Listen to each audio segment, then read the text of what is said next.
In today's video, I'm going to teach you how to export file into Excel from Microsoft Access. Let's get started by opening Microsoft Access. If your database doesn't open to a specific object, that's okay. You can see your tables, queries, forms, and reports in the left navigation pane. We'll focus on tables and queries because those are the data sources you can export directly to Excel. Open the table or query you want to export. If you need a filtered or calculated view of your data, consider using a query because whatever you see in that query's datasheet is what will be sent to Excel. Make sure your columns are named clearly. Those field names will become your column headers in Excel. It helps to double check that the data types and values look correct before you move on. Now go to the External Data tab on the ribbon at the top of Access.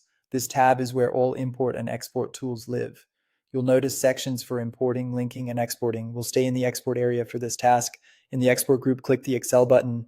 This opens the Export Excel spreadsheet dialog.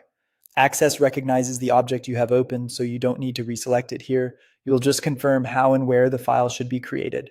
For file name, click Browse to choose where you want to save the spreadsheet and give it a clear, descriptive name. Pick a folder you can easily find later, such as your Documents folder or a project-specific directory. Avoid special characters that might cause issues, and consider adding a date to the file name if you export regularly. Next, choose the file format. For most modern workflows, select Excel Workbook, bombed XLSX. If you need compatibility with very old versions of Excel, you can choose the older 97-2003 format, int XLS. Keep in mind that the newer format supports more rows, better features, and is generally the safer default.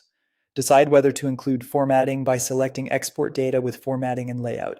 Turn this on if you want to preserve column headers, number formats, and certain layout elements from Access.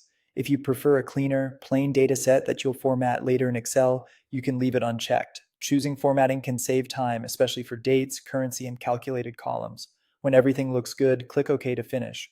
Access will generate the Excel file and may show a brief progress indicator. Once it completes, navigate to the folder you chose and open the spreadsheet in Excel to confirm the columns, data types, and row counts match what you expected. And that's it. Your Access data is now neatly exported to Excel and ready for analysis, sharing, or reporting.